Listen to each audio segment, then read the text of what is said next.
Without any ego, I would argue I'm someone who is living a pretty good life. I'm running a pretty successful online business. I'm living in Bali, Indonesia. I have a lot of really good friends around me. I'm 19. I moved out and dropped out of university, and things are going well in my life. I realized recently I'm someone who likes to ponder a lot and question the meaning of life and question the meaning of myself. So I decided to get a therapist. And I used to be opposed to therapy and the concept of all that stuff, but I decided to entertain it, especially since I've enjoyed a lot of mental growth, physical growth, and change throughout the last few months of my life. So I decided, let me try out therapy as a referral from my friends. And more importantly, let me record it so I can look back at it myself, but also post it on the internet so somebody could have full context to my story and what it is I channel, and have to fight off on a daily, weekly, and monthly basis. So yeah, I believe it's about an hour and a half. Feel free to go through it if you like, and let me know your thoughts. Enjoy. Okay, let's see where this goes. First time doing therapy, and curious.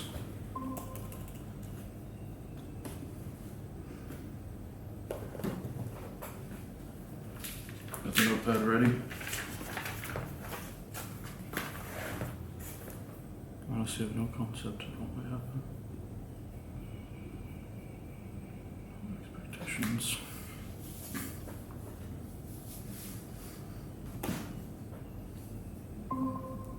Hello. Hi. How are you? Good. Good evening to you as well. How are you? I'm good. I'm good. Thank you. It's good to meet you. I hope you are having a good week, and today will be hopefully a enlightenment session for you. Thank you. I appreciate it. Yeah, Yeah. same to you. Well, in regards to having a good week. Yeah. Where are you based out of right now? Out of curiosity.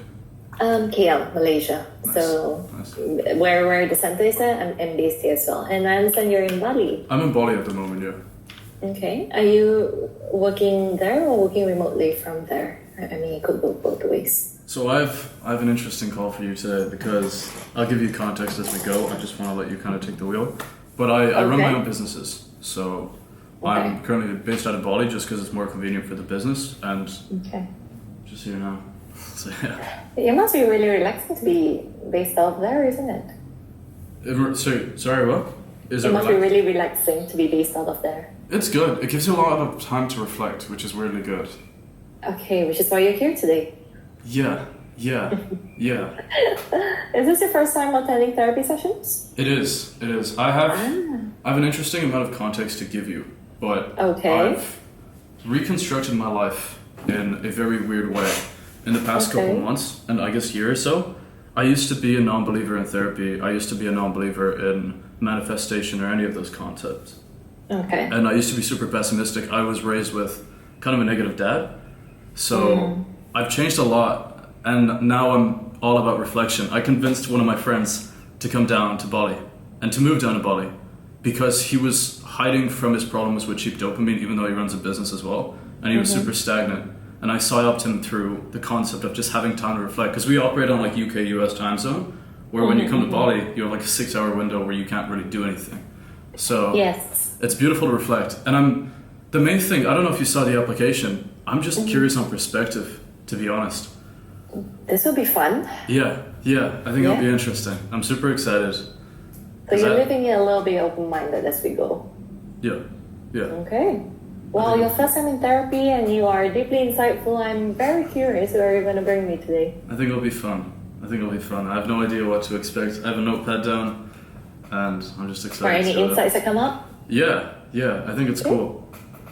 Well, we're going to try. Well, for the first session, we actually booked you for a bit of a longer time. This is because, things might come up. A lot of people end up talking about something a little bit more personal, and then we end up talking about family a little bit, upbringing, the whole works, right? Like trying to make sense of what happened in the past and what shaped you to be who you are today.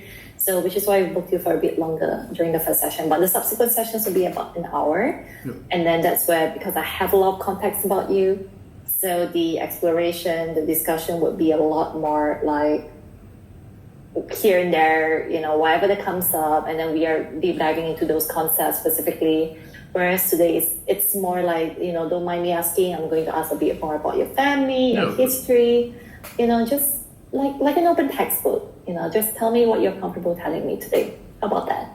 Yeah.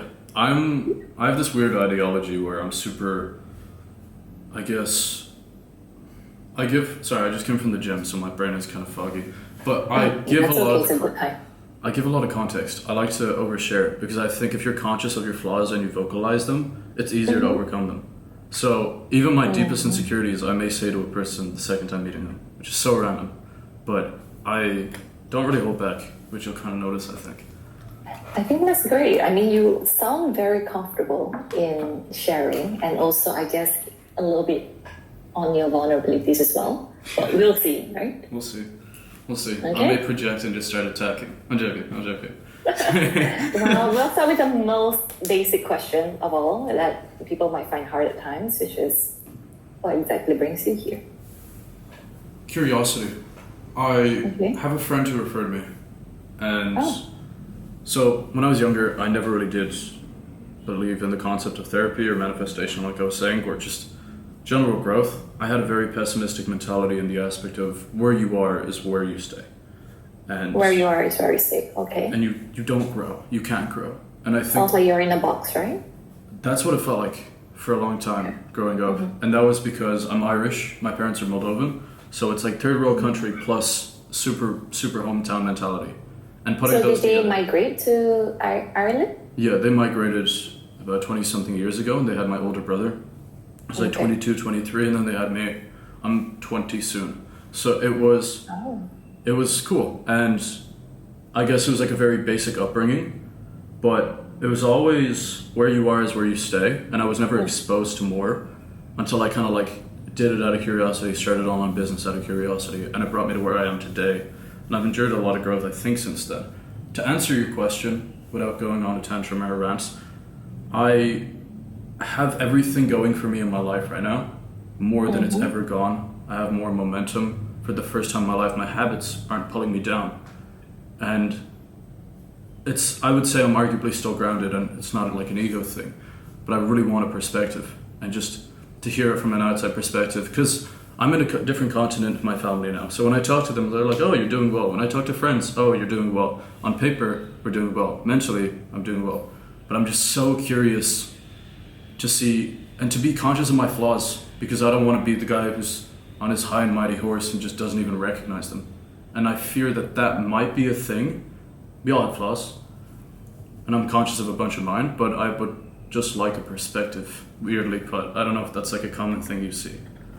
Oh, definitely. But it's also like so interesting to hear that this is coming up to you, despite having a family upbringing that's way different than this. And I'm just wondering, where do you think this is coming from? Probably a desire to be more. Okay. I think I definitely wanted to outperform my parents in a sense of they sacrificed everything for us. I don't know if you know like the whole parent thing of like we sacrificed everything for you, you better make something out I of it. know, especially with migrant families, isn't it? Like the sacrifice there is definitely a lot more, and then trying to uproot an entire family system, trying to grow a family in a new place, and yeah, completely, I understand that. Yeah, it's interesting. I started like online business when I was about 14, and after Tell me more about that. it was COVID and I was bored, so I decided to pick something up. I'm sure we all were bored during COVID, but starting a business is hard. Yeah, and I did it for a period and then I stopped for a bit. But through doing so, I just kind of became self-sufficient, and I would argue to an extent I raised myself. Something I heard in the past that I think is really interesting is the quote of, my parents didn't raise me, they were more of like a sibling. And I kind of felt that growing up in a very cool way. It's not like a bad thing, but I think it was just interesting. And that's kind of like, I feel like I self-raised myself. And because of that, I didn't have the mental limitations, and I saw the pessimism from my dad to my older brother. I don't know why I'm sharing this, but we'll see.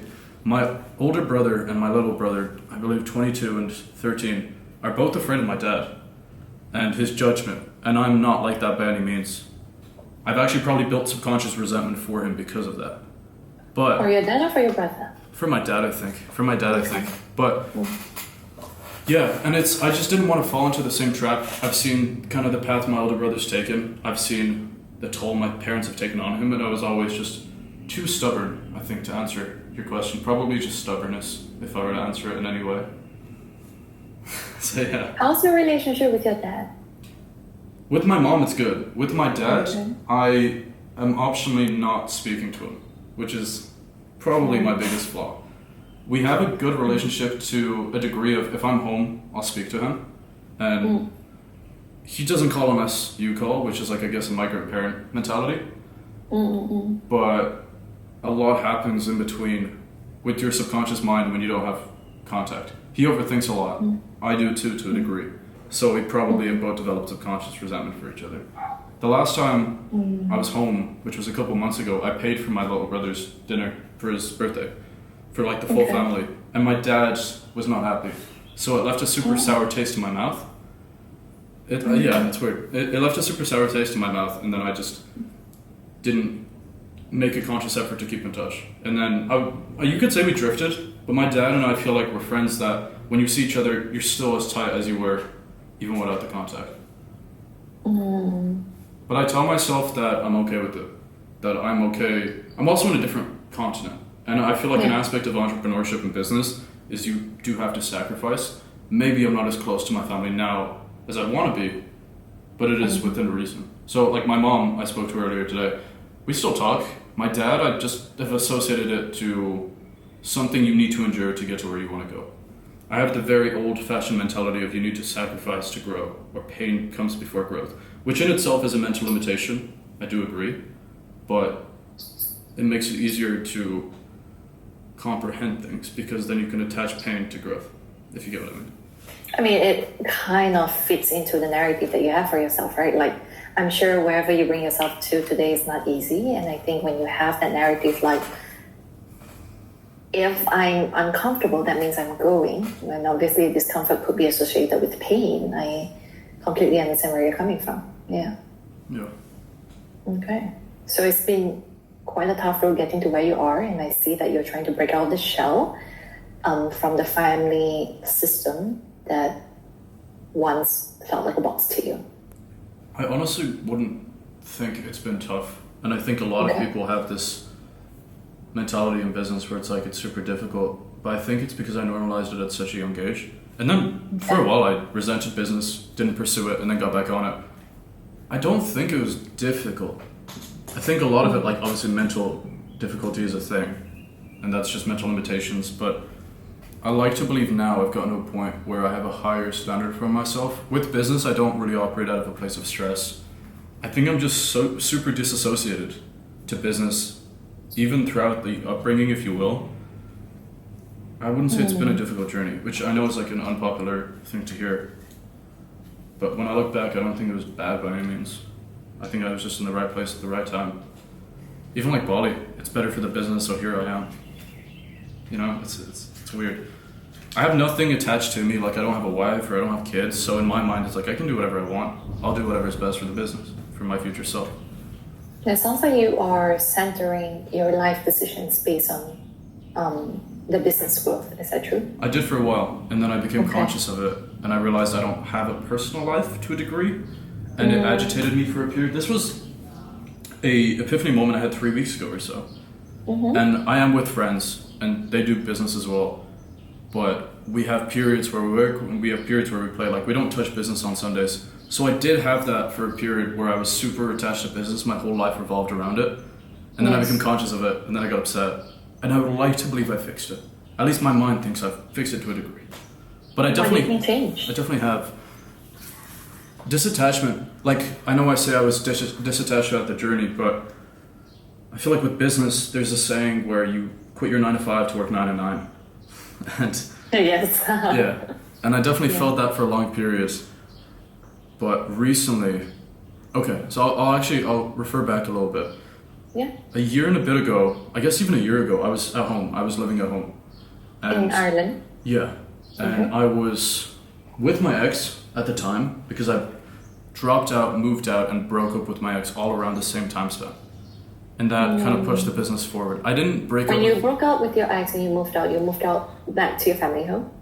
So I moved out and dropped out in January, or like Okay. December, if you will, late December, and then I broke up with my ex in February because of long distance, later February. So it was. I'd like to believe I've been healed now, but I'm open to any perspective. Yeah, But that's me. But yeah, so I moved out, dropped out, and then I broke up with my ex. And then that was like the thing that was holding me accountable to have a personal life. Because obviously you have to do activities, you'd have to do things, you'd have to take weekends easier. And then after that, I had a period where I didn't have anything like that because it was all work, work, work, work, work. I moved to different countries, I had to work with other people. And to answer your question, after realizing recently I didn't have a personal life, I was just integrating more like chill time or specific rules with business. Fortunately, I have a great team, so I could walk away for a period of time and not have to worry. The start of next month, actually, I'm taking 4 days off because I haven't done that in so long. I'm so curious to see what I do, to be honest. 4 days off, that's it. Yeah. I mean, I take Sundays. I don't do anything Okay. on Sundays. I'm a major chiller on Sundays, but to answer your question, because I feel like I'm subconsciously avoiding it, what have I implemented? What changed? More time to think, less time to just do things subconsciously, like work-wise. Just more disattached. Understanding that if I don't do, this week's been horrible in regards to performance, but in regards to the business, it's been great. And I just understand, obviously my role now is a lot of managing team and making sure they perform. It's not about me just sitting and working all day. The most beneficial thing I can do for the business is just think. So I think just You're not wrong, yeah. giving myself conscious time to think and reflect about my personal life has probably been the main thing I implemented. That has And made what's been me. coming up for you in regards to your personal life? How is it going? I think it's better. Okay. I was speaking to a girl for a little bit who is from Bali, but she moved to Paris at the same time. So we tried something for a bit, didn't really work out. I was actually super okay with it. And then besides that, well, I just mean like that was a distraction from business. Besides that, just like routine. It's been a year since I've had routine. To be honest with you, I don't think I've ever had a routine or discipline, except for up until recently. I'm a big believer that you are where you are because of your standards, and I've always been out of shape. I've always been underperforming a lot of aspects of my life up until recently, where we've got momentum, and it's probably subconscious standards, and I think arguably that comes through discipline. But that's what I mean, where I feel like I have progression. Like business. No, I don't want to talk about business in this period, but personal life in regards to like friendships and stuff is going better. I have a bunch of friends coming out to Bali soon, and then gym and stuff as well. Just time where I don't actually do anything with business. I enjoy it a lot more. So I think that's what's been happening with the personal life stuff. Okay, where you feel like a life outside of just being fixated on your job doesn't sound like it's a bad thing at all, and if anything, you find value in them Yeah. because it seems to also be fueling the thing that brings you the very passion to begin with. But they work in the same industry as I do, and some of them are arguably clients as well. So then there's the mix and match of like, if you guys. Talk to me about your business. What do you do? And bring me back to like 14. Is this related to what you were doing back then? Sort of. When I was 14, I did like Instagram theme pages and stuff. And Instagram theme pages? yeah, so like the business pages, the motivation pages you see, all that Oh. stuff. Yeah. Oh, So interesting. There's a person behind it. yeah. I did that for a little bit, and I did quite well at a young age. And I got told I was one of those people that was just gonna make it, and then I rode off of that for a few years and did absolutely nothing, because I did like crypto and stuff for that period, but I got like sold into the mentality of I'd always be fine. Developed an ego at a young age, and then had to get rid of it, and it kind of like screwed me over, which is good because that creates growth. A lot of the stuff I did in the past, to answer your question, are now transferable skills into what I do now, but it's like a different industry. I run like a very like specific sales training company for a very specific industry, and then I also have a recruitment and management agency. Oh, how did you get into that? Started with doing something called like setting, which is a specific skill set that we coach, and then I ran a sales team. It just made sense for me to run a team, at the period I was in. I was transitioning. So I ran a team, and then I started training reps on the offer, and I was like, let me just try to get case studies out of it for like training. I got them really good. They had some great results. Started to market that and built like a coaching out of it. And then started the recruitment and management as well on top of it when it started to do well. And it's like an ecosystem, they feed into each other. So it just made sense to run with it. Yeah. And you started this out of high school. I did a lot of different ventures, if you will. But a year and a bit ago, when I was not really doing anything, then I started like setting, and then I built off of that. There was a period where I worked at a fun fair, and then I solo traveled. I did high school, took a year out, solo traveled, then went to university while I was like doing online stuff, and then I stopped. But I worked at like a fun fair, and I was like, okay, I want to do something. It wasn't even like a place of desperation, it was just boredom once again. Yeah, it's interesting. I'm finding it very interesting. At 20 years old, you already have something like this going on.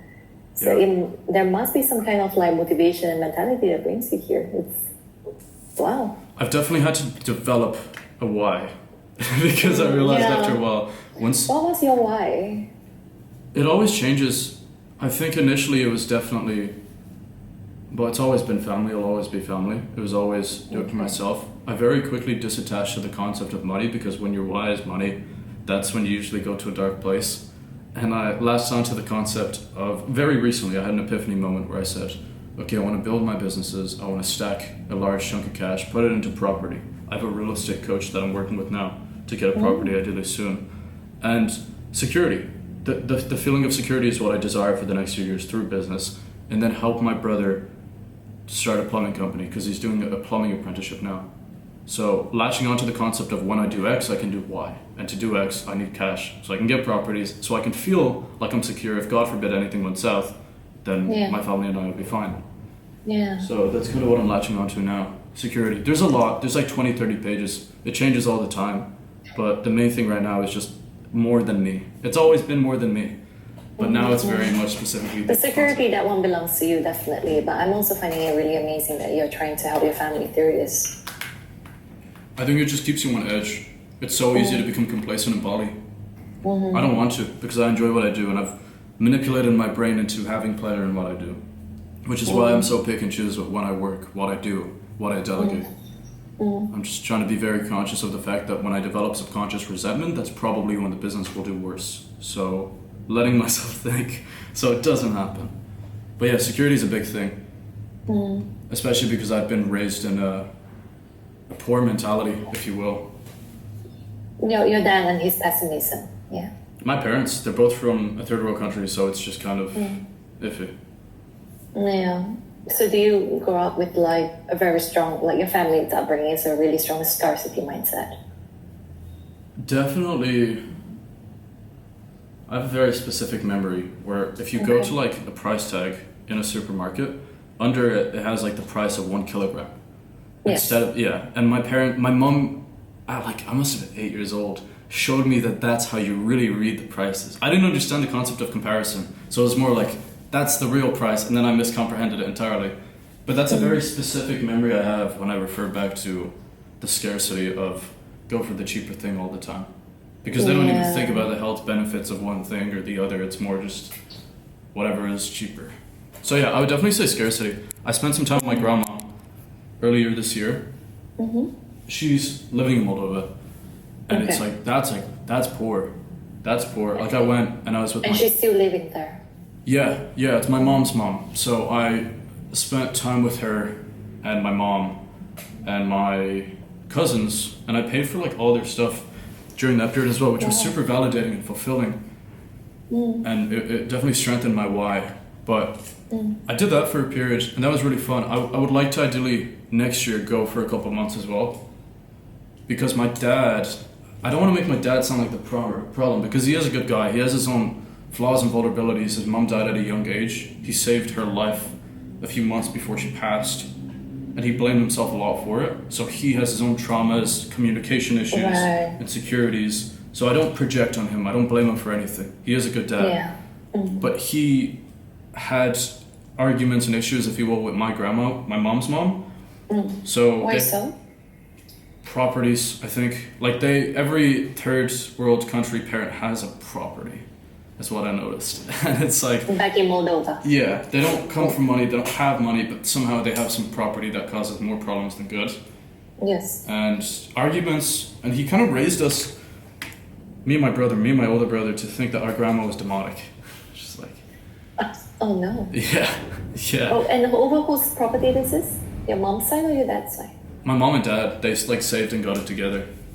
Okay, Yeah. so it felt like your mom's mom was dictating what to do with that property. I think it was they let someone she knows stay in the property and he was causing issues, and then one problem turned into another, and then my mom's brother, her brother-in-law, if you will, is a big example of who not to be in life, and I actually refer back Yes. to him a lot. It makes a lot of problems for my grandma. Okay. He caused a lot of problems in between as well. He like middleman, and yeah, I was. Yeah, when I went home, or when I went to Moldova, I should say, I wouldn't call it Moldova home by any means. But when I went to Moldova, my grandma's husband died like a few years before, and then she got a boyfriend, and he died a few months prior. So Oh no. in a very short window, I'm not super tied to her, or like close, but I was there a few days before everybody, or my mom and stuff. For a few days, or for a few minutes, right at the beginning, she projected so much trauma and insecurity and stress and fear on me. And that was the only time I've seen it throughout the entire trip. She didn't even do it to her kid, like my mom. It was really interesting, and it made me realize I want to spend time with her and just let her have someone there next year, if I can. Which I'll be able to, because if I can means if I really care enough. And I actually do believe I do. Are you the grandson that she's the closest with compared to your cousins who have that? I don't know. I don't think she's close to any of us, to be honest. Because we're all far. My little brother's shy. My older brother's shy. Yeah. No, we're all far to a degree. I guess technically, but I wouldn't even say we have a relationship with that being said. My cousins, like they're girls, they're younger, except for one of them, they're definitely like close with her. Because we used to go back a lot in Ireland, or to Moldova from Ireland when we were younger. And then we kind of stopped for a period. How far is it from Ireland? 3-hour flight? Oh, that's not that far. It's not horrible, 3 or 4 hours, something like that. Okay. Okay. Yeah, they're not used to flying like international long flights. They're long hauls. They're used to like 2-hour flight to Spain or something, and then so 4 hours in their eyes is super long. They haven't been on a 15-hour flight. So you said 3 hours, right? Yeah, it's like 3 or 4 to Moldova. Okay. Okay, yeah, but they're still much more comfortable taking shorter flights. Yeah, yeah. Okay. They can't even Alright. comprehend taking a 10-hour flight. So you mentioned earlier that going back, gives you some kind of a little bit of the validation being able to provide. I'm just wondering if that's not what your father has when you took over the role. When I paid for the bill for my brother's birthday. Yeah. In Asian culture, according to my Chindo friends, it is extremely rude to pay for a bill that your friend's dad is trying to pay for because they're under the impression that you have more authority than them, if you will. Yeah. And I would compare that to Moldovan culture, where if you're paying, you're saying screw you right to their face. And I think that's probably how my dad felt. I think he thought that it was an act of, I can't provide for my kids. Or not an act, but it was probably the subconscious fear of like, I don't have the control. My dad's quite stubborn, and as a byproduct, as am I. I'm stubborn. I would argue I'm spoiled as well, but I would argue I'm spoiled because of the opportunities I've given myself. Yes. My That you dad, earned. yeah, my dad's very much controlling, and I am in the same degree. When I delegated business, because I can actually use my friend as an example here, because he's doing exactly what I'm doing, I was very much in fear, and I was really bad at it because I was always trying to control and microanalyze, and I didn't have trust in people. My dad is the exact same way, but he never grew out of it. Right. That's interesting. So you see the similarities. Yeah, but I would argue the older mentality, or at least my parents have the, it is what it is. We can't do anything about it. And mine is, how do we do something about it? I think that's the discrepancy. But even that ideology is like an ascending belief instead of a limiting belief. But they don't really even... you obviously understand the concept of limiting beliefs and ascending beliefs? For them, I don't even think they can comprehend ascending beliefs. Or they don't even know the concept of limiting beliefs. They just know... I mean, it requires some kind of self-awareness, and obviously something that you have that maybe they don't really have right now is the openness to change. I think possibly it's because when they were younger, there was just problems you had to fix. They came to Ireland. My mom technically came, she wasn't meant to, because she was younger than she was allowed to be to come or something. For them, it was always fix X problem, fix Y problem, get money so we can do this. It was never like sit and reflect. They didn't have that luxury. They didn't have that luxury. And that's I think like based on what I'm hearing from you, your parents' goals in mind when they were raising you is that their job is to provide. I mean, your mom took a more traditional role of like being the nurturing one and being the compassionate one, probably, which explains. Oh no. I think she was not the greatest at it, but yeah, she definitely But tried. how do you have a good relationship with her? I feel for her. For her. She'll call me sometimes and just cry on the phone about the problems she has with her mom. Right. This is what we call parentification, isn't it? What's the concept? Sorry. Parentification. Parentification. Turning your children into... Wow, I've never heard of that. That sounds amazing. No? No, they always say this, you've been parentified, which means your parents kind of not see you as a kid, and this explains it kind of gives context with the statement that you said earlier about how you feel like your parents' siblings. That's really good. Yeah. So it happens when like your mom crying to you or leaning onto you for emotional support, where in traditional parenting dynamics, it's supposed to be, rather the opposite. Yeah, it was. She doesn't do it too often to give her credit. It's not an often thing. Yeah. She doesn't give me her problems often, but she will like break down once in a while, like we all do. I will say. I think that's why I've latched onto the concept, and I put a lot of importance now in getting in shape and staying in good shape, because I was raised very unfit. My parents' eating habits are atrociously bad. And because of that, mine were for the longest time up until recently when I was able to get out of it. And I was super in and out, fat, skinny for a period. But that is a big reason why. A support beam is what my why is in regards to physique. I know that my wife and kids will subconsciously be more open to sharing with me if they can visually see that I'm someone who is a support beam physically. Yeah. And I think the same thing applies when I see the thing with my mom where she's able to come to me. I want her to be able to. And I don't think people are able to do it if they don't see that you have your life structured. And the biggest, most subconscious act of doing so is just being in good shape, because that is a first impression. I attach a lot of importance. What would define a good shape? Sorry? What would define a good shape? Like physically and mentally? Sorry?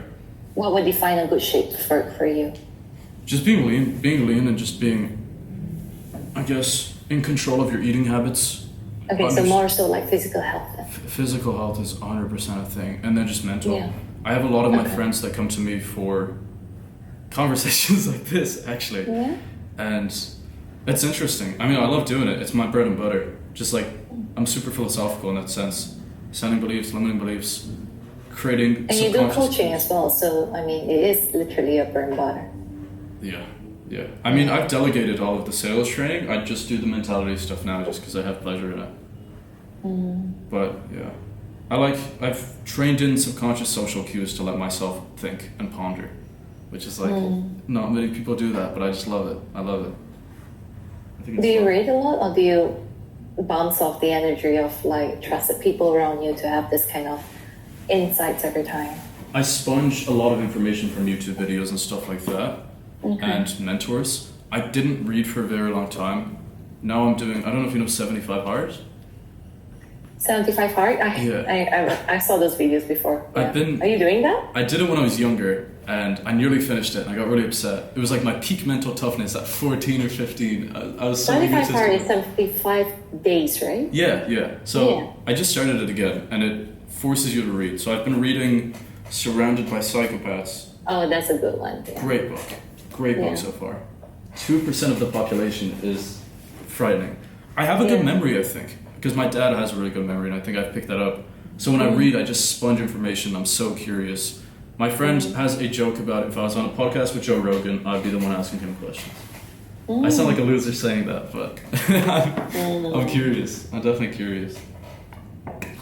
So how do you find these insights helping you or benefiting you in your day to day? I mean, we talk about systems, right? Like you have a really insightful mindset, and you're really curious in nature, but they must be rewarding you in some way to keep that going. So what's really fueling you?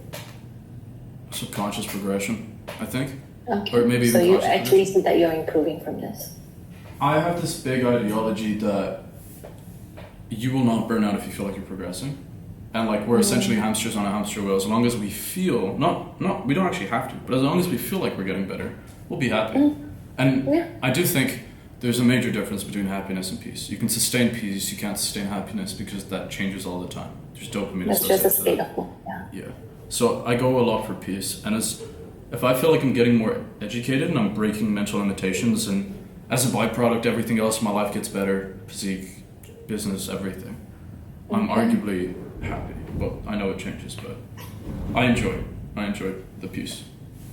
It's great that you're taking awfully great care of yourself, and you are kind of self-sustaining. As I like to call it, self-sustaining and taking care of yourself. It probably comes out of trauma, or not trauma, but like insecurity. I'm super specific. I attach a lot of like purpose behind some random concepts, like you probably hear me talk about. But I'm big on shaving my face every day, for example, now, because when I was younger, I didn't do it. I looked horrible because I was still like growing the beard.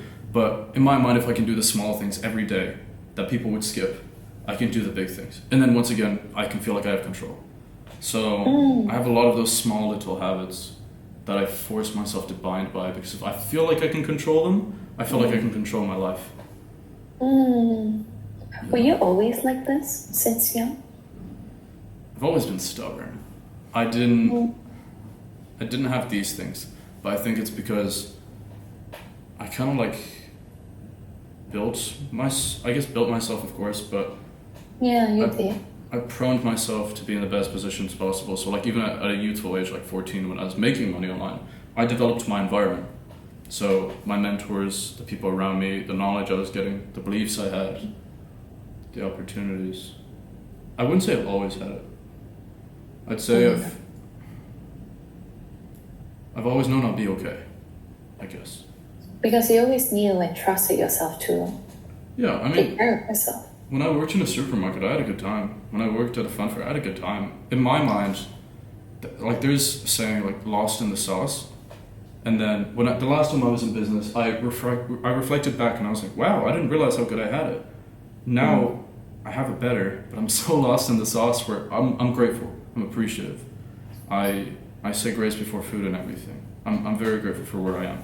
But I don't realize how good it is. And sometimes I'm so zoomed in. But yeah. That's a bit of a paradox of a chaser mindset, where you are constantly thinking of ways to improve and ways to thrive, and then that robs you of being in the present and in the moment.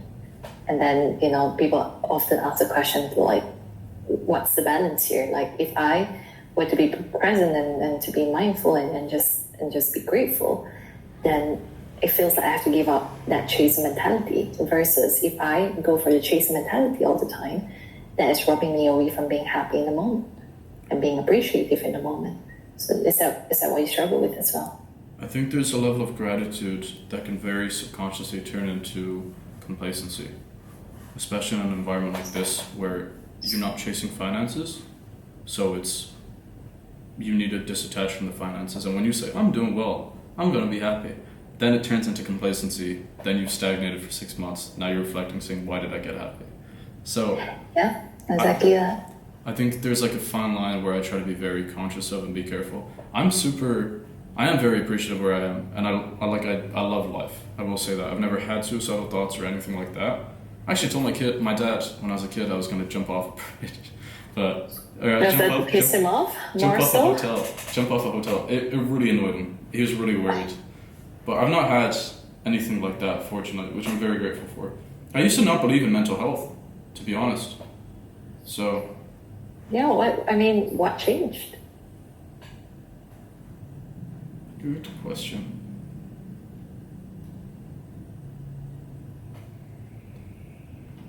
I think I lost a lot of money overnight, or over the span of a week when I was young, and it was soul crushing.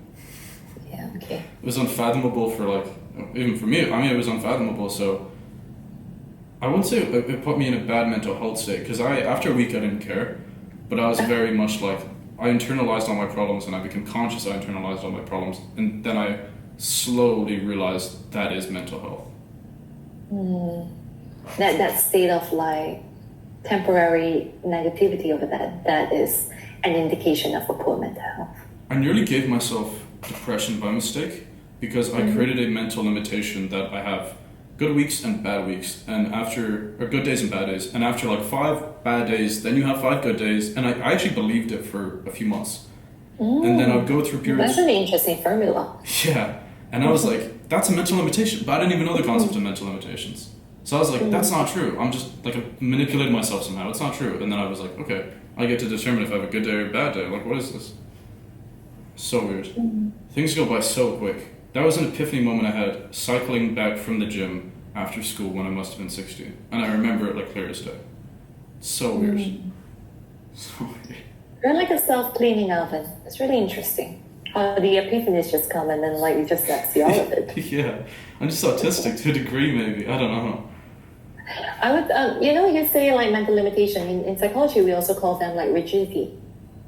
Sometimes, for certain things in life, in order, like, and you mentioned this a few times, like the control is obviously something humans need, like we all need to sustain ourselves. We can't be living in a state of perpetual chaos, and unpredictability, obviously, that's not healthy. So we kind of have this kind of like mental shortcuts and mental bias that we form, like knowing that, if the sky turns down, it's about to rain, like things like that helps give us some sense of predictability and control of the situation, which you have deduced for your own life, right? Like if this happens, then this might happen. If that happens, then this might happen. So I think it's functional until it's not. And that's why you probably had the epiphany to come out of it, yeah. I strongly believe nothing is right, and something is right until it is wrong, and then you latch onto the new thing that you consider right. And I think that's like opened up my mind too. There's, as long as we feel like we're in control, right? There's a book I read, I don't know if, I've not finished it, I don't know if you've read it, it's 3 Magic Words. No, I've not read that. It talks about, the 3 magic words are, I am God, but not on a spiritual plane, more so on a universal, what I exist will happen, what I believe will happen, will happen. I exist on my own plane. And we all have this one subconscious mind, and if you believe in anomalies, you will have anomalies. And it just refers back to subconscious manifestation through probably subconscious action. Whereas mental limitations through saying I can't do so, and I can't do so. But I really want to eventually go back to college and get a psychology degree. I was going to go down... I think you studied, yeah. I think it would be cool. I was going to do comp sci. I did it for a few months, computer science. But I really like studying the brain and psychology. Yeah, I mean, even the book I'm reading. I was speaking to a Harvard University professor in the gym about 3 weeks ago. And I asked him, should I go back to university? He said, no. Why not? And he had no concept of how, like, the business is actually doing quite well. He had no concept. He just said no. He just said don't do it. Like, you can learn online. Yeah, that's true, actually. And you're probably already doing it. I think going back to university is just formalizing a degree for work. But if you're not going to use it for a job, then... I wouldn't even want to use it as a job. I'd probably want to do it out of ego. But not bad ego. Just more like curiosity ego to say I can. Yeah. No, I wouldn't say it's like a valid... It's valid. Yeah, it's validation for sure. But it's not like regressive validation. Like a lot of people, if they went back to university, they would feel like they're regressing. I would just look at it as another side quest or dad lore. Yeah, that's true. I've set my life up to essentially be dad lore, I think. Everything I do is just like a cool story I can tell my kids one day. Yeah. So is that what people are calling it nowadays? That's how they use the word lore? Dad lore, I think in my Instagram a lot, and I couldn't for the life of me understand what's lore. Yeah, that's funny. Yeah, it's cool. Yeah, I mean, you have a lot of insights, and definitely, the place that you're coming from. I mean, it helps to improve when you have this insight and this growth, I think I brought it up earlier about how this is really sustaining the motivation, or like rather enabling you to be extremely insightful and take care of yourself. Now I'm just wondering, now that you're out of the family system, how do you feel? Leaving my family? Yeah, not I know. distancing from your family. Insightful. Okay. I The don't- boss is not there anymore. Yeah, it's weird. I don't really think I really miss my family. Because I'm delusional, and I was in Europe for so long where I knew I was always a day away. And I mean, even in Asia, realistically, if you really want, you're 2 days away. I can fly back Yeah. now. There is always... It's insightful. I wouldn't say it's bad, by any Do you means. remember life in Moldova? How old were you when you moved to Oregon? I was born and raised in Ireland, so my parents were... I was born and raised. I was never, like, in Moldova. The most I Okay. stayed was, like, a month. So it's more so like what you say, it's not really your home, but it's more like your family's home. Yeah, Ireland is my home. I definitely say I'm Irish. But how does it feel? Yeah. I've definitely not been as close to my brothers as I'd like to be. Okay. When I decided, I had an epiphany moment at 3 a.m. to drop out and move out because I was in like a coaching community and I paid a lot of money and I didn't take advantage of it and I was agitated and I said, what do I need to do to put my back against the wall? Drop out, move out. And I did so. It was, telling my ex at the time was frightening. Telling my little brother was the worst. And he broke down. Telling my So parents was what do you tell them exactly? I told my parents it was what you did 20 years ago, where you had to do everything for your future wife and kids, is what I need to do today. And I hope you can respect that. Something like Is that that. what you say before your move? That's what I said to my parents. I said, I'm going to be leaving. I'm going to stop university. My dad just needed the validation to know that I could do an online degree in a worst case. And I said yes. And yeah, obviously they're okay with it. Like, they've always been supportive, to be fair to them. I would say fine line between supportive and we don't care. Okay. So it's not bad. It's not bad by any means. My little brother broke down, but he's chilling. You had a good relationship with him? Yeah, I don't even think you get to choose your relationship with your little brother. I think he gets to choose as much as he wants to come into your room. He comes in. It's just one of those ones. It was good. Yeah. It was good. We still talk, but I definitely don't talk to my brothers as much as I want to. My older brother's got a girlfriend who he's moving in with soon, I think, which I'm really proud of him for. And then Are they back in Ireland? yeah. And then he's also got his job, which is super hands-on. So I don't speak to him too much. Talk to my mom. That's the one with the plumbing apprenticeship. Yeah, exactly. Okay. And then my little brother is he just texts me in and out whenever he wants. So the time zone difference definitely doesn't help. But I'd say it's been insightful. I want to get, what do you think of this? I had an epiphany moment where the reason I have the subconscious resentment for my dad, obviously, like, as I talked about earlier, it's probably because of the restaurant thing, or just thinking he didn't like me because he didn't call me or whatever. I understand all that's a facade, and my mind is just creating its own problems. I believe I don't really have any tangible, I mean, none of this is tangible, nothing is tangible, but I don't believe I really have any real problems except for the relationship, and my mind cannot fathom fixing the relationship, which would be super easy, by the way. It's just call it. But I don't know how to feel about having no problems. I've always had the ideology, the limiting belief that when things go good, things must go bad. Right, so I don't that's believe yeah. I don't believe it that- anymore, but I can't even fathom having no problems, and that's what it feels like. It's like, do you enter a state of blissfulness? Do you? Obviously, I know you don't. But like having a relationship with my dad, I don't know. Because I would hate to live with myself knowing that, God forbid, something happened to him, and then I was acting out of childish resentment, which is like Yeah. so idiotic. I don't know.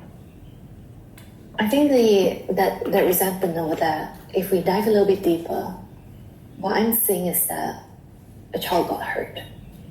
Probably. Yeah. And he probably did not feel hurt by his father as well. And I mean, that probably left some sour, bitter aftertaste after the interaction. And what you're acting right now in regards to the distance is actually a form of defense. So I wouldn't say that even if you try to fix this, or even if you try to call him and just speak with him, it's not that you're resolving a problem, there's no problem anymore, but rather this is going to be a bit of a push and pull. There are going to be some good days in regards to your communication and your relationship with your dad. There are going to be some bad days where new triggers come up and then you have new forms of problems. So it's one is surface, and then we're also talking about the deeper push and pull, which is like this dynamic that you have with your dad that's probably not the healthiest, or rather not the most loving. And that might manifest in different ways on the surface. And that would be the problems that you will probably have to deal with when they come. I will say I'm very grateful of the traumas and insecurities I've gotten from my parents. I'm very fortunate in that sense. I'm studying communication. I joined Vin Kwang's course, if you know who that is. Communication expert. I just bought it because I want to get better at communicating. Because I also realize the importance. Most problems that have happened in wars and throughout history have just been communication. Yep, exactly. It's like I can already communicate and speak competently. I like to believe I've gotten rid of cuss words from my vocabulary. I speak with competence. I would say I speak quite quietly, which I didn't realize my internal cue and my external cue are very off. My internal cue, in my mind now, I'm speaking at a 6. I'm probably speaking at a 3. So it's like, that's the thing I've noticed. But I wouldn't have realized the importance of communication if it weren't for seeing what has happened with my dad and the problems he's had. And is he a poor communicator? Horrible. Horrible. He internalizes everything and overthinks everything. Yeah. And because of that and the way I was raised, I definitely had very low self-esteem with women growing up. And that was the biggest challenge out of everything. The business stuff was fine. The female stuff was where it was tricky. The question of will I ever be loved? And that's a good story. That's a deep one. Yeah. I don't think you ever like fully have that. You think you do for periods and it comes and goes, and then it goes back to communication. Especially with migrant families, right? We see that a lot even in our therapeutic work, where when you come from a migrant family, there is always this like ongoing survival mindset that you think you have to be in. Yeah. That you're here to thrive, you're here to grow, and that nothing else matters. And even if you find love, it's supposed to be for the benefit of the sustenance of the family. That's it. Yeah. So, and then you don't receive love from your parents, so you don't really know how to accept them or give it to someone else. Like it's intergenerational trauma. Yeah, I've heard of that concept before. Intergenerational traumas, passing down. Yeah, and it's very adamant in like something like your culture. I know it's not really like strongly Asian culture, because I think there were journals that say like, no, this kind of culture, besides just certain very developed Western settings, is actually quite dominant in most of the other cultures. This survival mindset, this intergenerational trauma that gets passed down. So it's very much there, and I think this is what's going on right now. And I think this push and pull, it's you trying to break out the cycle, which is great. And perhaps for your siblings, they are probably doing it in their own way. Yeah. It's funny when you zoom on someone. I'm sure you have it all the time, where you zoom in on people's lives and realize like how much they have going on. But then, from a surface perspective, everybody looks like there's nothing bad going on. Everybody's got their own issues. I mean, to like problems, they're highly subjective. So while you say that's not a big problem or whatsoever, one will argue that no. Sorry. I mean the generalization where you can walk on the street and see people and think nobody has problems except for you, and then you just yeah. Sorry, that's what I meant. That communication. Okay. Yeah. But you notice how it's just like you're every day with everything that you're doing. I could see for yourself that you're trying to break out the cycle.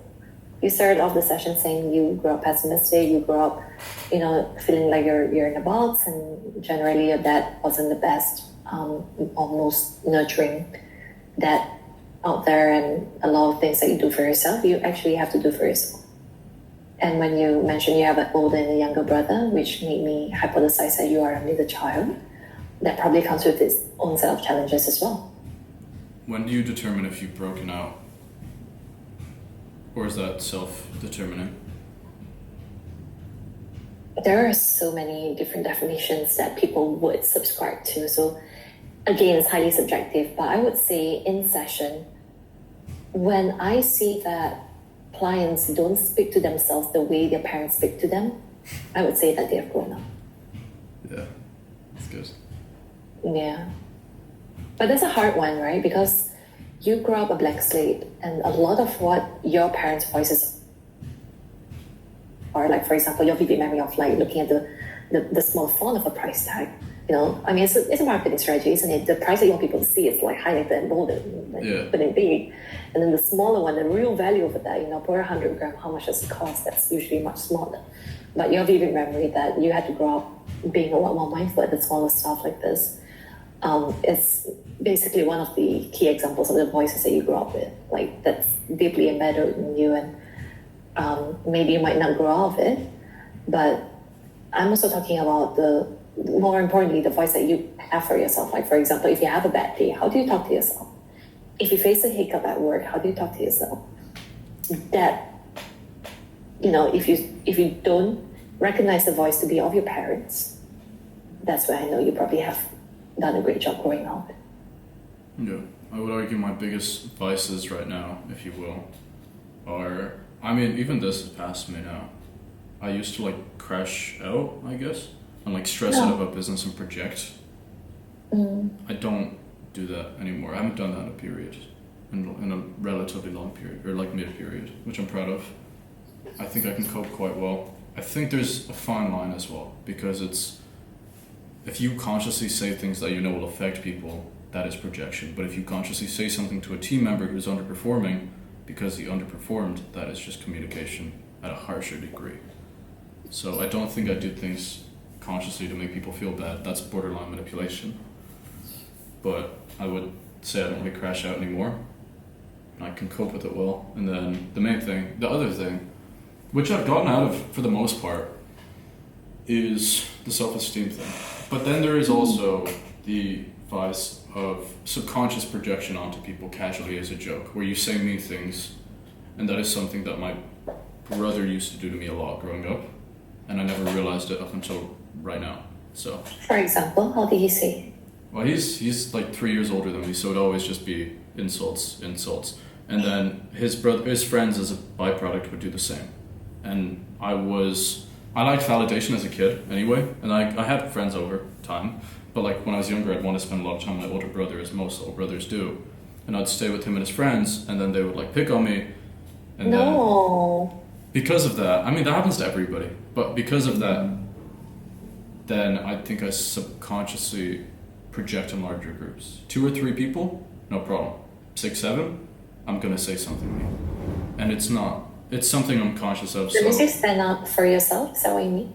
I wouldn't say stand up. I'd say, well, when I was younger, I essentially got into sales and psychology because I was curious as to why people would mistreat me when they first met me. Why would they meet somebody else and not make mean jokes right away? But then they'd meet me and they'd make mean jokes. And then I started to understand psychology through that. So I wouldn't say like defend myself. I would say I arguably look quite harsh in person as well, so I give off like a good frame where people won't make jokes or whatever. They're quite respectful, but more so self-projection. If somebody compliments me, I'm not taking it well. If somebody might say like, yo, you look good, like good jumper or shirt or whatever, for me to say thank you is unfamiliar. Like you're really validating, like really? Are you sure? Yeah, insecurity for sure. Right. Do you think it has to do with also, one, how your parents talk to you, and 2, growing up with an elder brother that, you know, kind of normalized insults as I guess, his own love language? Yeah, I would say that, and a lack of clarity as to how much affection one must get. Because it was like, you don't know how much you're getting, you're definitely not getting a lot. It's like, how much is one expected to get? Am I matching that? I don't know. Do you get them when you were younger? Like compliments? At all? What do you mean? Compliments or what? Compliments, or like nice words, or, you know, kind words. Probably. I'd like to believe so. It must have been like family. Which of your parents? I mean, I feel like everybody's mom compliments them. My dad was very silent. Yeah. I'd say my mom. Yeah, my dad has a very It's a little cold. Eastern European mentality. Yeah. Okay. It's a European mentality actually relates to Asian mentality quite a lot as well. Yeah. Yeah. It's like you're not complimenting someone unless you're weak. Yeah. Yeah. Yeah. Okay. But your mom is, I mean, relatively a little bit more I'd say she's better. generous. I'd say she's better at it. For sure. Okay. Yeah. How was your childhood? I'm just curious. With your brother like that and your parents being a little bit more stoic, how was your childhood? I wouldn't say it was bad. My dad is on meds for life now for alcohol because he used to drink a lot, which in my mind was normality as I was raised, so I didn't realize that it was bad. But European thing, isn't it? yeah, yeah. So Okay. now he's on meds for life, and now when I zoom out, I'm like, Is it wow, for addiction or is it for liver? both. Okay. But now he's out of the addiction phase, so it's more of like the liver. Okay. But I wouldn't say my childhood was bad by any means. I don't have anything to compare it to, so everybody's gonna say it was fine. But I'd say it was fun. I'd say it was fun. I'd say it's very average hometown childhood upbringing. And what does an average hometown childhood upbringing look like somewhere in Galway? You chill with your friends. You're knocking on your friends' doors, asking their parents if they can come out, and then you're spending most of the time outside. The weather sucks. Then when it is good, you go to the beach. You get ice cream. It's like you're not quite yet middle class, but Irish's economic governmental systems or whatever are quite good, so they support the lower class. Decent school, decent opportunity. Public school? Yeah, yeah. Okay. That's like normality in Ireland, though, for the most part. How about the bullying? Because I know that the bullying in Europe public schools could be something else. If I didn't sell sweets in my first year of high school, which is the equivalent, I definitely would have gotten bullied. Some guy nearly started trying to bully me, and Why does selling sweets get you out of them? And people want sweets? you're not going to be mean. Don't bite the hand that feeds you, I think. So, And when you say sweet, it's really sweets, right? Yeah, It's yeah, not a code word for something else. no. I sold sweets. Okay. I sold sweets. Okay. No, I didn't sell drugs. I never went that down. Okay. No, I didn't. I I'm didn't not go- a client will tell me they sold sweets, and towards the end of the session, I realized the sweets were not sweets. No. But you sold sweets. I did steal the sweets though from the shop. So my margins are 100%, to be fair. Oh goodness! And I got Which caught. show was it? Did they find out? Yeah, I got caught. Oh no! On both parties. Oh, your customers found out, and the shopkeeper found out. The shopkeeper found out and my school found out. Like the boards. Not the board of directory, but like the vice principal guy. It was cool though. He didn't mind. She didn't He mind didn't too. mind? But he was okay. No, so no actions were taken whatsoever. Not really.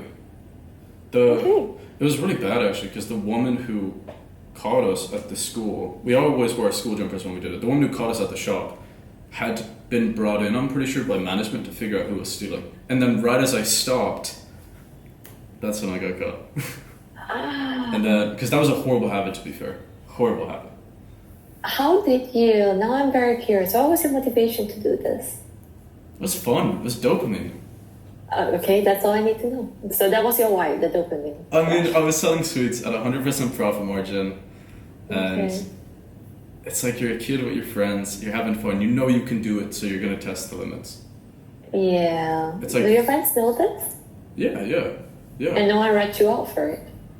I mean, we were doing it together, but like older Oh. friends, they're not great friends, to be fair.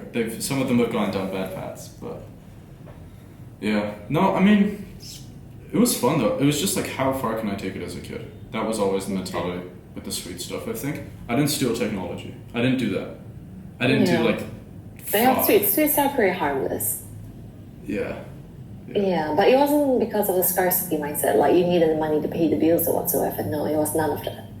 My parents were great on that behalf, Okay. but the money was cool to have. Like when you're a kid and you have a bit of money, you feel like the man.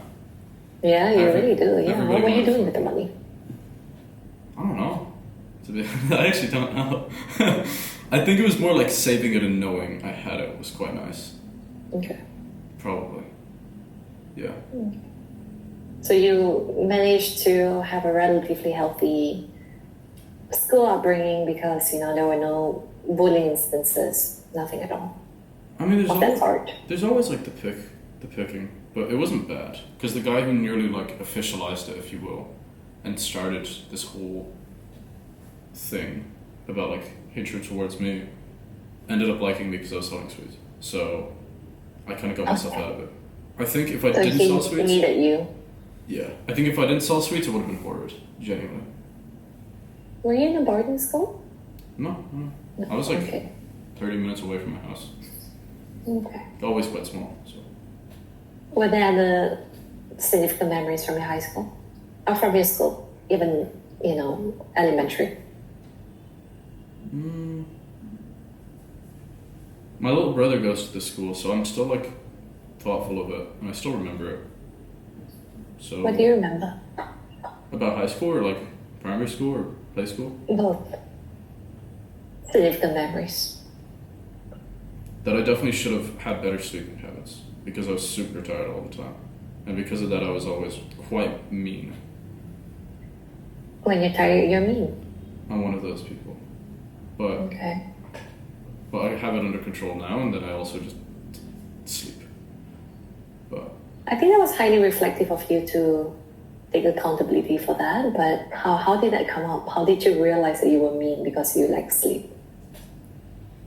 my friend told me that I was always like a scumbag, and I was always tired in school. And then he brought back a memory a few months after, and I was like, wow, that was really rude. I don't even remember what it was, but it was just like continuous pattern recognition, and I was like, wow, I'm just a mean person when I'm tired. But yeah. I mean, we could all argue it stems off of insecurity, but that is still my fault. Yeah, I mean, I'd definitely like to admit that I'm better now, or at least hopefully I'm better now. Yeah. But I don't get the same feedback I got from him, so which is nice. I think my biggest vice, actually, on top of the other few, which you wouldn't think, is sleeping habits.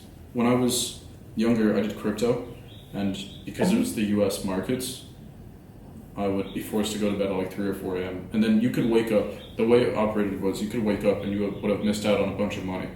And Yes. the amount of harm that did to my mental as a kid. Last night, for example, I put my phone in the bathroom so I could go to sleep. And my mind thought my phone was ringing. Like that's, my sleeping habit's always been good. But I think it's just instigating rules and sticking to them that will get me through that. Are you still do you think that is a trauma response to Yeah, I think so. having lost money from crypto once upon a time? I think it was the fear of what might happen if I go to sleep. I'm gonna miss out on something, and then that resolved. Well, it didn't resolve. It pushed through everything else. I think. That's an interesting one. Yeah. Yeah. Has it gone better nowadays? Do you feel like you have control over that? I think it's like I'm like the fat kid who says I'm gonna have a good diet, and then I have a good diet for 3 days, and then I have a bad diet again. It's not sustainable then. Yeah. I mean, we can talk about that because I feel like with the way that you are thinking and you being really insightful and reflective and everything, and you think really fast. I was hypothesizing that might, come hand in hand with the fear of missing out. Or rather, you have to feel like you're on top of things. It's definitely a fear of missing out, but I think it's like a subconscious trauma thing, where it's if I do go to sleep and a new coin launches, for example, I would have missed out on money, and then when you're a kid, you pedestalize money, which I think is why I operate business better than I did. Stress, pedestalization of finances, all these things, and now it's you can't sleep because what if? And then when you would sleep that one time, the what if would occur. And then because of that, groggy in school. So growing up, I never remembered. I was always like, I don't remember my childhood. I was enduring my childhood. I still am, I think. But I was never in remembrance, if that's a word, of what was actually going on. And now I see that more and more of it unlocks like a game. I remember random memories. I'm like, oh, that was funny. I didn't actually realize that. So it's cool. It's fun. Memories are coming back in Yeah. patches, yeah. And I think a lot of people don't have that because they hide through dopamine walls. And I think that makes me a little bit upset. But you can't live for people. unfortunately. Well, instead, what I see that you do is that you do have goals and expectations for yourself, and obviously you have built yourself like a life that's so self-sustaining. You just keep going, and I think that it's slowly tying into me right now because you mentioned about. Go away. I'm on a call. There. No worries. He's out there sticking his tongue out. Okay. Usually I'd say, hey, could you stop? But he had his tongue out, and he's just being annoying. Is that a friend? He's my friend's friend who we're staying with. Okay. He owes me. We had a deal where if he makes. Sorry to interrupt you. We No, had a don't deal. worry about it. If he hit a financial milestone, which was like 3 times his income, then I would get him lunch or dinner. And if he didn't, by the end of the month, and if he didn't, he would owe me 1,000. And he didn't hit it, and he doesn't want to pay me the 1,000. So he's here to taunt you? No, I don't think so. I think he's just chilling. He's just got nothing to do. Alright. I thought that was him like trying to taunt that he's not going to pay you, like he's just going to harass you until I mean, you gave him lunch anyway. he technically paid for rent, so if I really wanted to, I could take it, but I'm not gonna. I'll send it to him. I think it'd be better. I think it's interesting how you just build this kind of friendships off systems. It's just funny. It's just I want to have everybody around me performing. I like to. A friend of mine, he doesn't know it. Subconsciously, he spends a lot of time with me. He doesn't spend a lot of time with me, but he is coming to Bali. He's the one that's coming to Bali tomorrow. And it's because subconsciously he performs better because he reflects more when he's around me. And when he's not around me, where he doesn't have deep talks with me, he falls into the dopamine trap. So in his mind, he does better around me. He doesn't even know it. He doesn't know it, but he's more attracted to staying with me because he benefits from it. But he doesn't know. It's quite weird. Sorry. I think I like it. It's like you're feeding off each other's energy. I think one of my friends who's vastly successful is actually Malaysian, which is quite cool. His, I guess, mentor, if you will, said to him, have people around you that don't benefit from having you around. He's at a point where he's doing a disgusting amount of money per month, and anybody else in his position would have the worst ego. And he's got a great thing built. He's also a Nepo baby, so he already comes from wealth, so it's not even about finances, it's about something bigger, self-validation. And he told him, have people around you that don't benefit from having you around. And that's something I took for myself. It's something I put a lot of importance on. Is it because he humbles you? They'll tell you what you need to hear, because they don't benefit from you doing bad, or you doing well, or bad. They don't care. They just care about you, I think. Oh, that's interesting. Do you have those friends? I would say so. Say so. Yeah. I think so. Yeah, but anyway, I was talking of because it's starting to tie into me right now because I remember briefly you talked about difficulties giving yourself a bit of a rest, and it just feels like you run on productivity, and I could see that you thrive on it. Like naturally, that's going to be self-sustaining cycle on its own.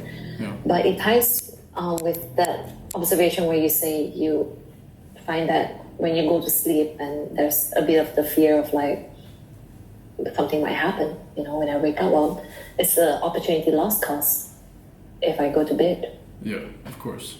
And that's just the scarcity frugality, I think. A big fear of mine is the fear of stagnancy. If I'm not progressing, I'm regressing. We hear it all the time, except that's kind of what I work off of subconsciously. Do you mind if I go pee real quick? Is that okay? Oh, yeah, please go ahead. Thank you. I've been holding it for a minute. I have a rule where I don't talk if I have to pee, but I've had to pee for too long. Okay, yes, then you come and you talk. Okay, That's fine. thank you. Sorry about that. I'm back. Don't worry about it. Yeah. Yeah. But yeah, I was just bouncing off that. Maybe that's something that we can definitely explore as we go along, right? I should do. The fear of stagnancy that maybe contributes to like this ongoing need to be productive.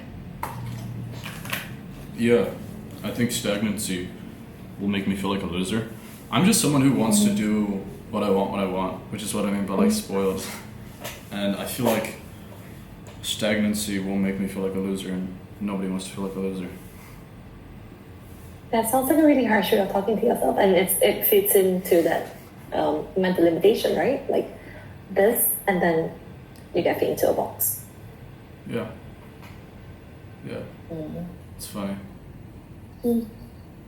But it's good that you're aware of it. I mean, and you're starting, and I love that you're starting to give yourself some time off and some breaks.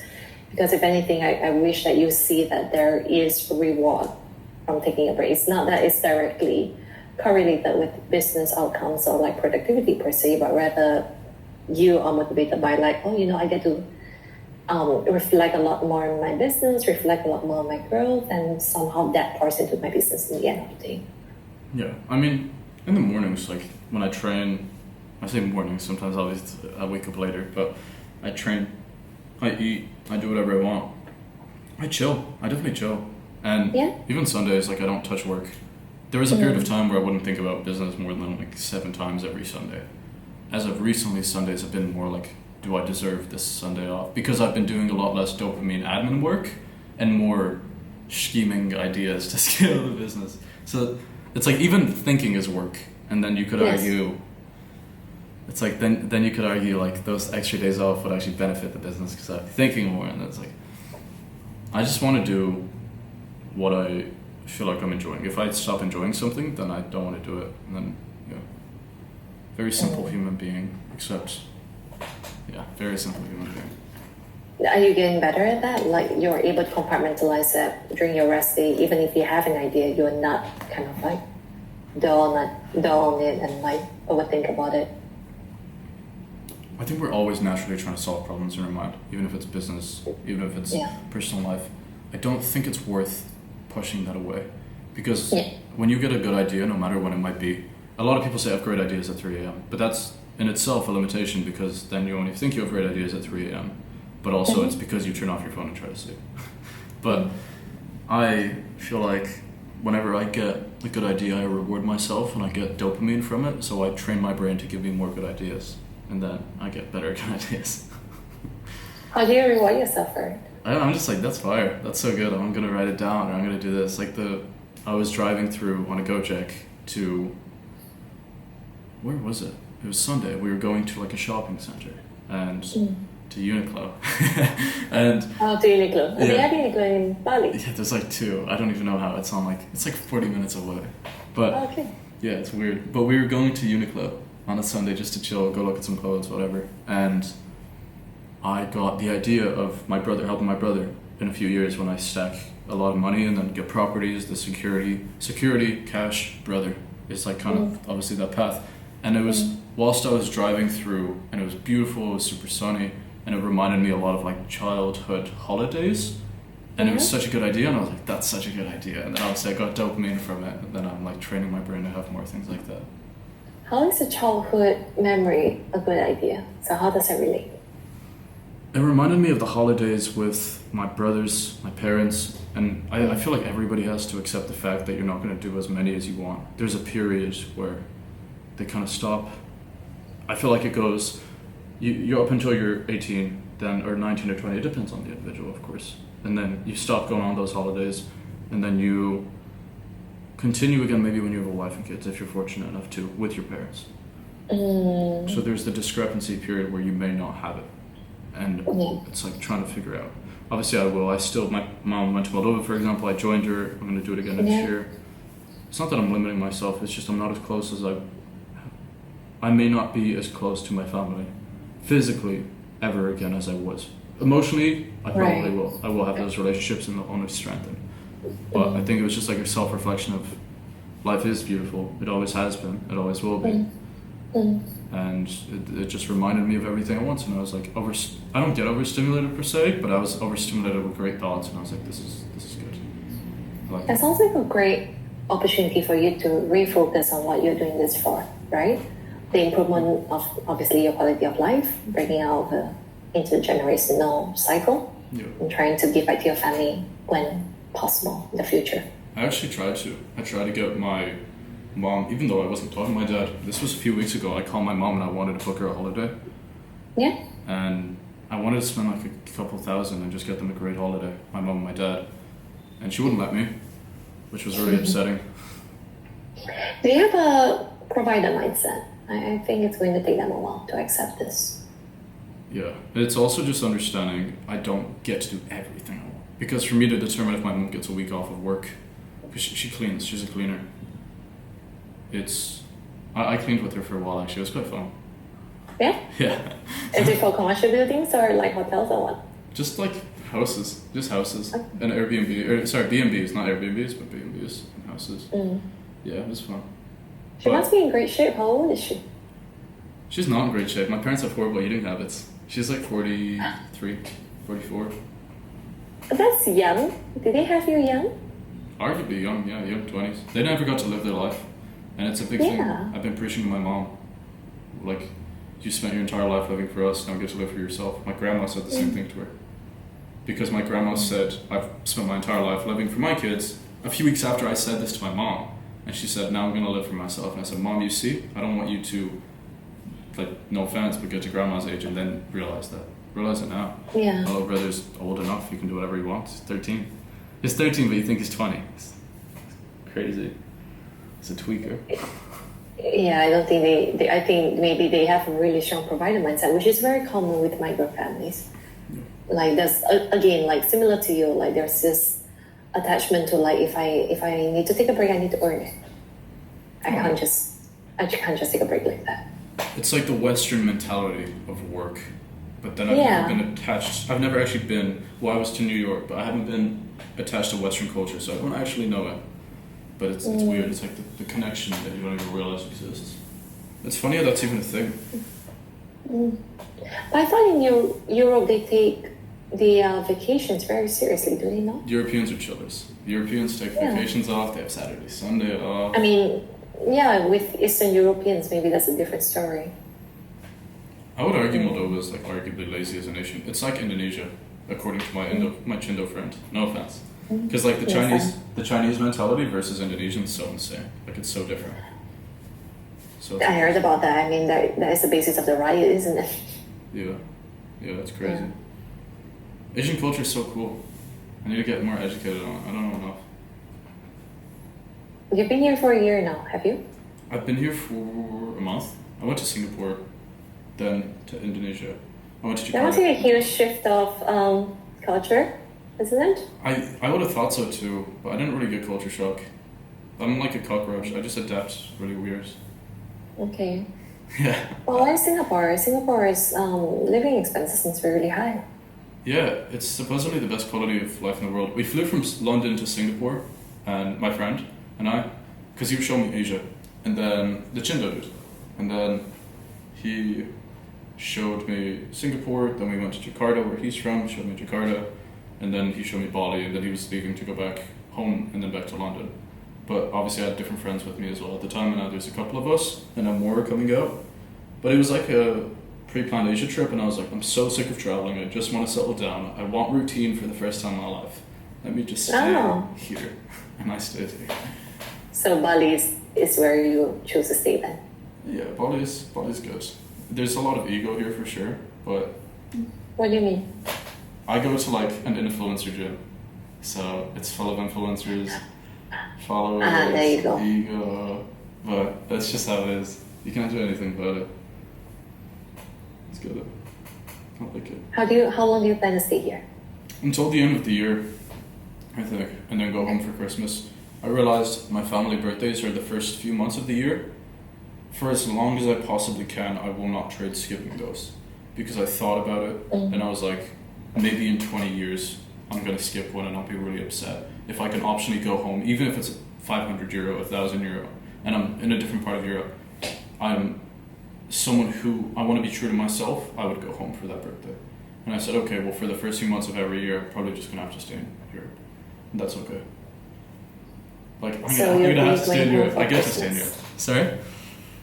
So you'll be going home for Christmas and staying for the birthday. 100%. My birthday is December 22nd, so I have nobody. Well, I have people to celebrate it with, but I have nobody I want to celebrate it more with than my parents, who deserve it as well. Because it's not about me, it's about them for the birthday, I think. I don't know if that's a horrible mentality, but. No, obviously. I mean, it's very clear that you're definitely a man who knows what you want, and I think if anything, that helps your decision-making process way easier. With the occasional internal conflicts that come out, like I know I should just talk to my dad, but I'm not sure, like, Yeah. like yeah, I mean, the occasional conflicts do come up, but in the grand scheme of things, it sounds like you already know what you want. I'd like to believe so. Everybody Yeah. psyops themselves into thinking they do until they don't, and they latch onto the new concept. As long as we feel like we have control. Yeah. Are you looking to talk to your dad soon? Not for the foreseeable future. Unless my friend wants to have a deep discussion with me and break the ideology, because I've been hiding from it myself. If he does it, I'll let him entertain the idea. I'm never going to be, I will be stubborn, that's a given, but I'll be like open to listening to perspective. I'm very easy to change mental limitations with, because Yeah. that is progression at the end of the day. If you care enough about something, you'll do it. I care enough about my dad, but then there's something in between, and it's just figuring out what that is. But Yeah. all in due time. All in due time. I'm not too worried about it. Is he one to make the first move? Okay, He's so like- it's really up to you. He's like the guy who can't speak to women. Ah, I mean, he probably couldn't. not comfortable with confrontations and Yeah. uncomfortable scenarios, yeah? 100%. 100%. Okay. I don't even know how he met my mom. Well, I kind of do, but I think my mom made the move or something, because he would not. He's one of them dudes. Well, he's cool. So is that his approach with the raising kids as well? That he's, again, playing that stoic role and just being the provider and just not engaging in much heart-to-heart discussions at all? He's definitely had his view. We used to sit down. He would sit down and drink. Or sometimes not even drink, to be fair, and we'd just sit there till 3 a.m. and just talk. We used to do those a lot. I used to hate them as a kid. I got to a point where I was like, this sucks. But I was like, this is something I'm going to be upset if I don't do as much as I can. And now, obviously, time came and I was like, damn, I really wish I could have more of those. So when I go home, I make a conscious effort to have them now. So your dad shares a lot. He shares stories. Okay. He shares stories for sure. He talks about some of his traumas, about what happened with his mom. Doesn't talk too much about his dad, but he talks about stories. His dad, to be fair, I kind of know his dad's story. My parents, or my dad definitely got like mistreated though. Like he definitely has his own set of insecurities and flaws. Everybody. Yeah. Yeah. So I'm pretty forgiving. Maybe that got projected into his parenting as well. When you have to step up, or like when he sees that you don't need him anymore. Yeah. Maybe that speaks something. Yeah. True. Yeah. But hopefully he has the awareness to try to work through it. I wonder what he thinks of it all day. I really do as well, which is why I'm curious if you go back and like he enters this like 3 a.m. long discussions game. Maybe this might come up. The last one ended at like 12, and then he went to bed. Okay. So I don't know. Without the alcohol, maybe the time got cut short. Yeah, that's what I'm thinking. He's cool. He's a ponderer. I suppose I have that as well. I ponder a lot. So maybe I got that from him. I would think so. I'd like to believe I'm essentially my dad if he had more opportunities. And I'm not upset by that. He is a great guy. He's a good guy. He's just doing what he can. Yeah. And that's a push and pull, right? Because it's nothing personal. It's not that, I don't like him and therefore I do not like the sum of him, but rather you were mature enough to know that I just don't like a certain part of him. But it doesn't take away the fact that I do respect him and I do see and appreciate the work he does as a dad. You know when you're talking to someone, you're like in a talking stage and they do something bad in DMs, for example, like in the messages they say something and you overthink, you get worried, and then you resent that side of them. You see them a person with great relationship, but over text, the subconscious hatred. Yeah, There's like, it's like departmentalized to an extent. So I think that my dad had kind of done the same. Some bits I love, and then some bits like. Yeah. Some bits you're struggling to understand why would you say that? Why would you do that? Yeah. But it's not even bothering to think through it, which that is a karaoke and a drink away maybe one day. Which I don't drink for context, but maybe one day. Right. So when you say you are excited to go back to spend time with your family and all, like that's in the capacity of the entire family, not really one-on-one discussions with the dad per se. Everything. Okay. I have left my little brother's childhood, which is very unfair for him. because I'm his older brother. And I resented that for a minute. But I made sure he knew I was always there. So That was why he cried, right? When you had to leave. Yeah. it's just scary. Your brothers are leaving, your life is changing, you don't know what to expect. Stuff is boring. When you're a kid, your biggest problem is homework, and that stuff is boring. Mark my words, because I asked him. He's bored. He has homework, he's bored, that's his problem. Is he not close to the eldest brother? Or he's moved out as well, isn't he? Well, he's close. He's moving out soon, but he's Yeah. busy. He's busy. Super busy. Super hardworking. Yeah. A lot of mental limitations. And you can't do anything about it, and that's the unfortunate thing. Okay. That's what you mean by your dad's pessimism might be transferred Of to your course. siblings in that sense, yeah. Even like the thought of, because my mom told me both of my brothers are afraid of my dad. She told me that recently. Like that must have been Yeah. 6-7 weeks ago. Yeah. I grew up thinking I'd be a horrible person. And my brother was the best person I knew. The elder brother. And I was very afraid that I would be.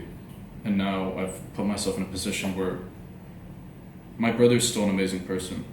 I'd like to believe I've just had more opportunity to do more good, hence why I've done more good. But that's why I'm so conscious to not be a bad person. This sounds really dark. The book about manipulation, when I look at those habits, I think if I was a slightly worse person, I would be able to do so. But I just don't have the heart in me because of how my mom raised me. So it's like I get to choose who I am. I could be the worst person or I could be the greatest, and I don't want to be the worst. And no amount of harm that will happen to me will ever put me in that position. Or maybe I'm blatantly delusional, and this is what we call youthful conviction. Who knows? I mean, the awareness itself is already proof enough that you're not a bad person, so yeah. Maybe. Yeah, but I would imagine it's pretty hard to see someone that you look up to, your childhood, not grow to his full potential.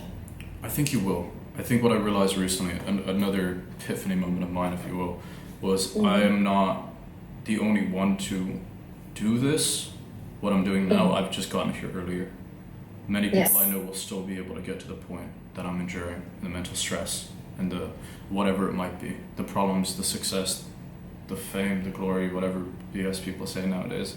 I've just gotten here earlier, and because of that, I need to stay grounded and not develop an ego, because I know how that went when I was 15. I was the man until I wasn't. I was just mean. I don't like being a mean person. No, that's a growing pain for you. I think, yeah, a lesson. Yeah, it's interesting. Well, we uncovered a lot today, and you are really, as what you say, 100% open book, and I really appreciate all of these insights, and I hope you do too. Yeah, I appreciate your time a lot. This has been insightful, as you said. There is nothing specific I want from this video, because I'm just editing it now and reflecting. If it changes mental limitations you might have, that's a beautiful thing.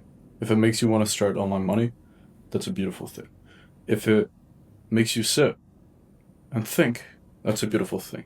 Whatever comes out of this video, which is quite intrusive, by the way, I must say, I never thought I'd be in this situation where I'd be posting a therapy. My first therapy session. But hopefully it does something for you. That is what all I can ask for. That is all I can ask for. Someone just called me, but I'm gonna keep it in because I'm authentic. So yeah, hopefully you enjoyed this, and if you want to see more of this stuff, let me know. For the ones of you watching this, or even finished it, thank you very much. I appreciate the support, truly, but I want to show a lot more of the genuine side of stuff. You know?